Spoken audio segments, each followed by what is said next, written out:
In just a few short months, hitting send on a PDF invoice in the United Arab Emirates isn't just going to be, an outdated business practice. It is going to be functionally invisible. Yeah, totally invisible. Right. I mean, your clients won't be able to pay it, your warehouse won't be able to process the goods, and the federal tax authority will start penalizing you thousands of dirhams a day for it. It's wild. We are witnessing a complete demolition of the traditional billing cycle here. We really are, and that's exactly what we're looking at today. We have a massive stack of government mandates and strategic readiness guides that all point to one terrifying reality for companies operating in the UAE, which is the visual invoice is dead. Right, because historically, a document was a visual representation of a transaction, right? Something a human being looks at, maybe signs, but it's being legally reclassified into a raw, highly encrypted data stream. And the implications for working capital are just staggering. So that data stream is the core of our deep dive today.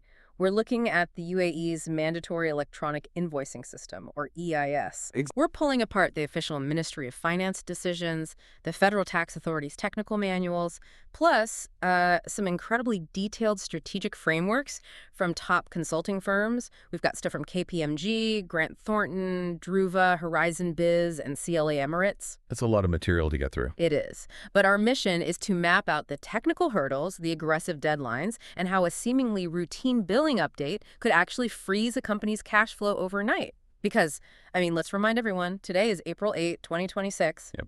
The clock is ticking. If you are a CFO, an IT architect, or a business owner listening to this, your first major legal deadlines are less than 90 days away. Okay, let's unpack this. Why are so many organizations sleepwalking into this? Well, the time frame leaves zero room for error, right? And I think a lot of them are sleepwalking because they fundamentally misunderstand the shift. How so? They assume electronic invoicing just means emailing a digital photograph of an invoice, like a static PDF or a JPG, instead of mailing a physical piece of paper. Which is what everyone does right now. Right. But the Ministry of Finance has explicitly invalidated those formats. You can no longer send a document. You have to transmit code. Which fundamentally alters the basic mechanics of how businesses interact. If you run a business, you are accustomed to a two-corner model. Corner one and corner two. Exactly. Corner one is you, the supplier. Corner two is the buyer. You provide a service. You send the bill directly to the buyer. Simple. But under the new EIS framework, communicating directly with your buyer like that is legally forbidden for tax purposes. Yeah. Legally forbidden. Yeah. The UAE is mandating the Decentralized Continuous Transaction Control and Exchange Framework. Which is a mouthful. It is. But the industry shorthands this as the Peppol five-corner model. And looking at the architecture, it essentially removes the concept of trust from B2B transactions entirely. Okay, break that down for me. How does it remove trust? Well, you no longer have to trust that your vendor's invoice is mathematically sound or legally compliant, because the government's algorithm verifies it before it even reaches your accounting software. So you don't even see it until it's checked. Right. Instead of sending an invoice to your client, you must transmit raw XML data to Corner 2. And Corner 2 is the accredited service provider, right? The ASP. Exactly. They are a highly certified third-party software gatekeeper. They cryptographically validate your code, and then they route it to Corner 3. Which is the buyer's ASP. You got it.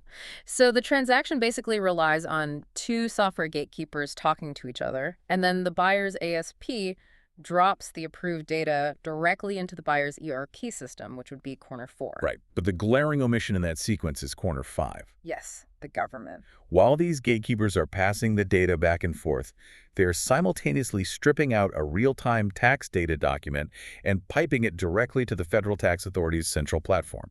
That's Corner 5. It is comparable to sending a registered letter through a trusted courier. But that courier is legally obligated to hand a verified, real-time receipt of the contents straight to the government. That's a great way to put it. Pushing back a bit here. Isn't this just a massive real-time surveillance network for VAT? Because that's what it feels like. Well, what's fascinating here is that the Ministry of Finance actually leans into that capability rather than hiding it. Really? Yeah. The architecture is explicitly designed for near real-time VAT monitoring to eliminate tax leakage and fraud. But framing it purely as surveillance misses the massive economic incentive driving this. Okay, what's the incentive? Because it sounds expensive to implement. By forcing every business to standardize data through these certified ASPs, The most projections indicate companies can reduce their own invoice processing costs by up to 66%. See, I read that 66% figure in the KPMG report and I initially scoffed. It sounds like an inflated consultant statistic. It does sound high at first glance. Right, but then when you map out the elimination of human intervention, the math starts to work. Yeah. If an invoice is just a verified data packet, you don't need a clerk doing manual data entry. Exactly. You don't need optical character recognition software trying to guess if a blurry scanned PDF says 10 dirhams or 100 dirhams. And the payment cycles accelerate because the human bottleneck is removed. Furthermore, because the UAE is adopting the international open Peppol standard, a local business can theoretically achieve instant cross-border trade interoperability with any other country operating on the Peppol network globally. Yeah, but the trade-off for that seamless automation is a brutal level of technical precision. Let's talk about that precision, because the technical specs are intense. Very. The UAE's specific adaptation of the Peppol standard is called PINT-AE, and the required format is strictly UBL 2.1 XML. So pure machine-readable code. Right. It is entirely unreadable to anyone who isn't a programmer or a machine. Which introduces a massive logistical issue on the ground floor of any company. I mean, if a warehouse manager needs to visually verify a shipment against an invoice, handing them a string of XML code is useless. Yeah, you cannot physically operate a supply chain purely on abstract data strings. So how are companies supposed to handle that? Well, the FTA anticipated that exact operational friction. The law mandates a PDFA3 hybrid format for long-term archiving, which, and this is important, must be maintained for a minimum of 6 years. Okay, PDFA3, how does that work? It's ingenious, actually. Yeah. Visually, it looks like a standard human-readable invoice on your computer screen or when you print it out. But silently embedded inside the file itself is the raw, legally binding XML data. So the visual document serves the human operator, while the underlying embedded code serves the ASP algorithms and the tax authority? Exactly. It bridges the physical world and the digital network. But the specific data required inside that XML code is where this deep dive gets kind of alarming. KPMG released a granular breakdown of the technical specs, and they listed 51 mandatory fields for an electronic tax invoice. 51 fields. And the margin for error on these fields is absolute zero. Right, you can't simply put a company name on the bill and expect it to clear. No, the primary identifier for the network is the tax identification number, or TIN, which the FTA requires to be the first 10 digits of your corporate tax registration number. And there's also a specific seller identifier code, right? Yes.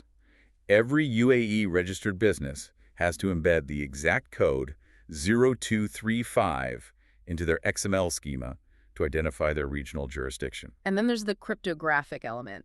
The entire transmission must be sealed with a digital signature, specifically RSA SHA 256. Think of it like a mathematical wax seal on the data packet. It doesn't just lock the file.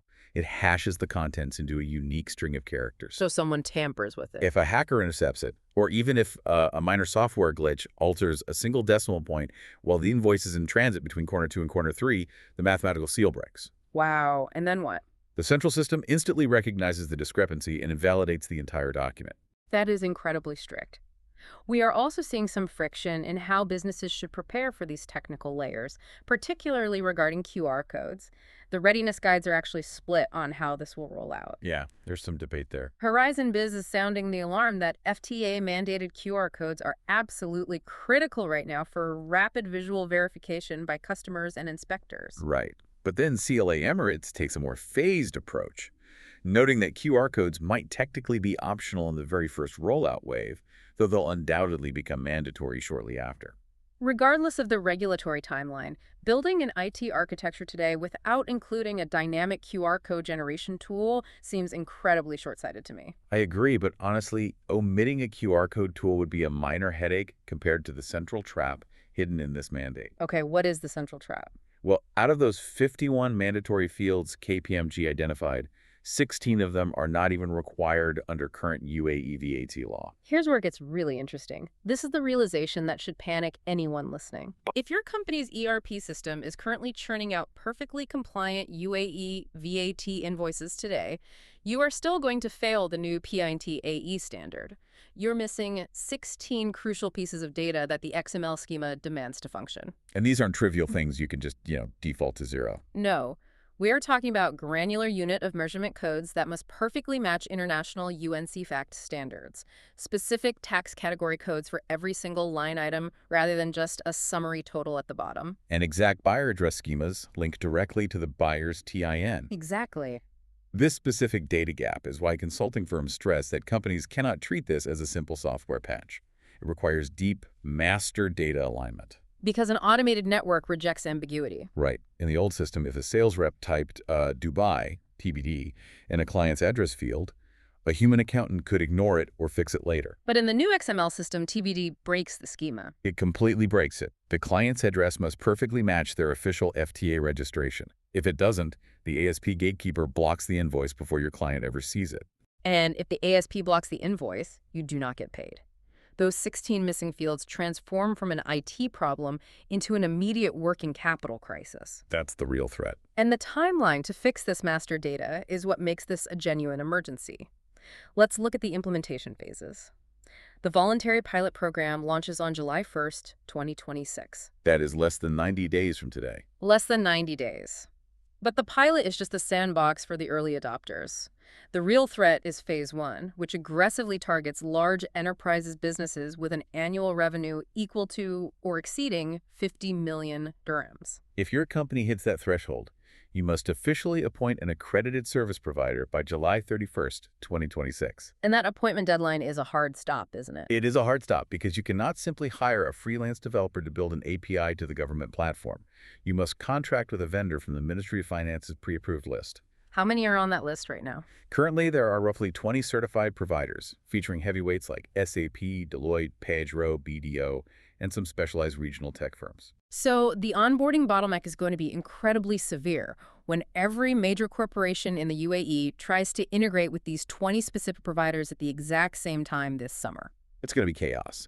And once those Phase 1 companies lock in their ASP in July, they have until January 1st, 2027 to be fully live and transmitting flawlessly formatted XML. Okay, what about the smaller businesses? Phase 2 covers the rest of the private sector, so businesses with revenue under 50 million dirhams. They get a slightly longer runway. They have to appoint their ASP by March 31st, 2027, and achieve full go-live by July 1st, 2027. And government entities. Government entities are on a parallel track, appointing by March 31 and going live by October 1st, 2027. There is a critical scope limitation here, though, right? B2C transactions are excluded. Yes. Business-to-consumer transactions are completely excluded from this mandate for the time being. If you are a retailer selling a coffee or a television to a tourist, the old receipt rules apply. This framework is strictly regulating B2B and B2G commerce. Which creates a massive headache for hybrid businesses.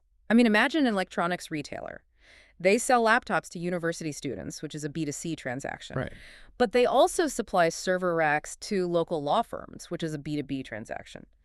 They cannot run two entirely different compliance realities out of the exact same point of sale system without completely redesigning how their internal workflows route data based on whether a customer provides a tax registration number at the register. Yeah, the complexity of that routing is why the readiness frameworks from Druva emphasize a complete organizational overhaul. It's not just an IT problem. If we connect this to the bigger picture, it is incredibly tempting for a CEO to delegate this entire mandate to the IT department. But IT can only build the pipes. They handle the API integration and the cryptography. The data flowing through those pipes belongs to finance, operations, and tax. The Druva framework actually outlines a severe internal struggle if this transition isn't managed cross-functionally. Let's look at the internal warfare this creates. Oh, it's going to be a battle. The tax department suddenly has to reevaluate the taxability of every single product category in the inventory to ensure the ERP is triggering the correct e-invoice type. They need to verify tens of thousands of TRN numbers against active trade licenses. But the tax department doesn't usually hold that client data. The sales or CRM teams hold it. Exactly. So tax has to force sales to go back to long-term clients and demand updated, hyper-specific legal identifiers. And sales teams naturally resist anything that creates administrative friction for their clients. Meanwhile, the operations and procurement departments are caught in the crossfire of this data cleanup. Consider the physical supply chain. Okay, give me an example. If a supplier ships a pallet of goods to your warehouse, but their e-invoice fails the XML validation at corner 2 due to bad master data, what does the receiving manager do? The goods are physically sitting on the loading dock. But legally, within the five-corner network, the financial transaction does not exist. The entire physical movement of inventory suddenly becomes a hostage to the technical quality of a vendor's master data. It is a cascading operational failure. Bad master data creates invalid XML. The ASP automatically rejects the invalid XML. The warehouse refuses the uninvoiced physical goods. The supply chain just grinds to a halt. Yep. The government has essentially engineered this system so that the private market polices itself through operational dependency. But they've also layered on a devastating matrix of direct financial punishments for anyone trying to bypass the digital network entirely. Let's talk about the penalties. The regulatory enforcement mechanisms are uncompromising. Cabinet Decision Number 106 of 2025 establishes a severe matrix of fines. If a company simply fails to implement the electronic invoicing system on their assigned deadline, the penalty is 5,000 dirhams per month. Now, for a massive Phase 1 corporation, a 5,000 dirham monthly fine might sound like a minor annoyance. A wealthy enterprise might even calculate that they can afford to just eat that fine for 6 months while their IT team catches up on the integration. They might try that, but the escalating per transaction penalties destroy that strategy. Break that down. Every single missing electronic invoice or credit note incurs a distinct 100 dirham fine. Wow. While the government caps this specific infraction at 5,000 dirhams per month, a fast-moving consumer goods distributor processing thousands of B2B sales a day will hit that cap on the very first morning of the month.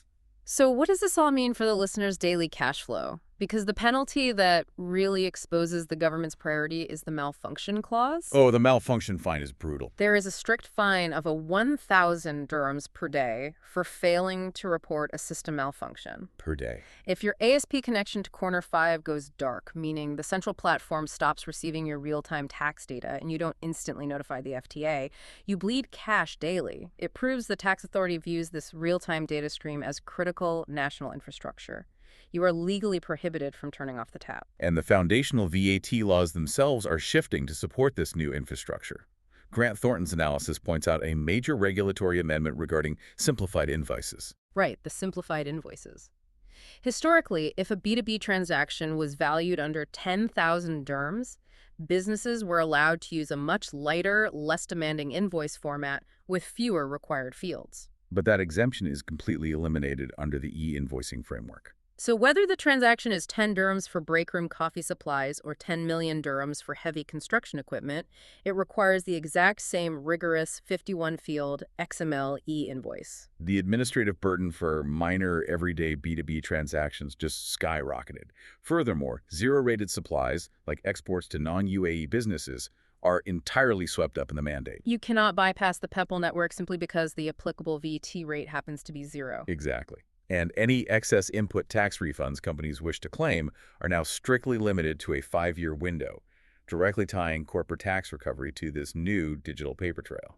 The consulting sources are unanimous on the primary pitfalls companies will face here. The businesses that suffer the most severe disruptions will be the ones clinging to their legacy PDF generators. Or the ones who accidentally contract an unaccredited software vendor. Or the ones who completely fail to train their accounting staff on exception handling. Because when an invoice inevitably gets rejected by the network, the staff must know how to trace the XML error code back to the specific master data flaw. We really need to contextualize the concept of operational paralysis here. Yeah. The FTA fines, the 5,000 dirhams a month, the malfunction penalties, are essentially just a toll booth.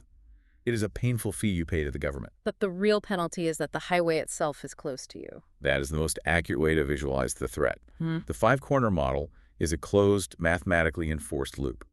If your invoice lacks the RSA SHA 256 cryptographic signature or uses the wrong international code for a product, the network automatically rejects it. And Corner 3, the buyer's ASP will refuse to accept the corrupted data. Right. And if the buyer never receives a legally compliant e-invoice through their gatekeeper, they cannot legally process that transaction to claim their own input tax credit. And let's be real, no corporate buyer is going to sacrifice their own legitimate tax credits just because your internal master data is a mess. They simply will not pay you until a compliant invoice clears the network. The system guarantees that your non-compliance immediately weaponizes your own customers against you. Your ability to collect revenue just vanishes. So just to recap before we wrap up, the UAE's e-invoicing mandate is a complete digital overhaul. It requires the Peppol five-corner model, entirely new data fields, the use of accredited service providers, and strict deadlines beginning in late 2026. The stakes for individual businesses to align their systems could not be higher. But if we zoom out for a moment, this mandate presents a fascinating shift in macroeconomics. Oh, how so? Consider what Corner 5 actually represents at scale: the Ministry of Finance's central data platform. A centralized real-time data lake capturing every single B2B and B2G transaction happening across the entire nation, verified and time-stamped the second they occur. Exactly. We are looking at a fundamentally unprecedented scenario in economic management. A government will possess a line-by-line, microscopic heartbeat of its entire macroeconomy, updated every fraction of a second. Wow. This data lake allows the UAE to evolve far beyond simply tracking VAT compliance. Imagine the tax authority deploying predictive algorithms across that massive data set. So they could spot trends instantly. They could spot supply chain bottlenecks in the construction or technology sectors weeks before those shortages ever trigger inflation in the consumer market, simply by watching the velocity of XML data flow slow down in specific industries. That is wild to think about. They could dynamically adjust economic policies, tweak targeted trade subsidies, or even manipulate interest rates based on the real-time, minute-by-minute trade volume of the nation. It completely transforms the tax authority from a backwards-looking auditor analyzing last quarter spreadsheets into a forward-looking economic engine. It really does. But it leaves you with a profound question regarding the future of commerce. How will operating in a fully transparent, real-time economy change the way your specific business competes when the government knows exactly what you are buying, selling, and pricing the exact second you do it? It's going to change everything. It absolutely will. Thank you for joining us on this deep dive into the UAE's digital tax revolution. If you take one actionable step today, audit your master data. Find those 16 missing fields before the July pilot program launches. You do not want to be the one holding a mathematically useless PDF when the rest of the country switches to the data stream.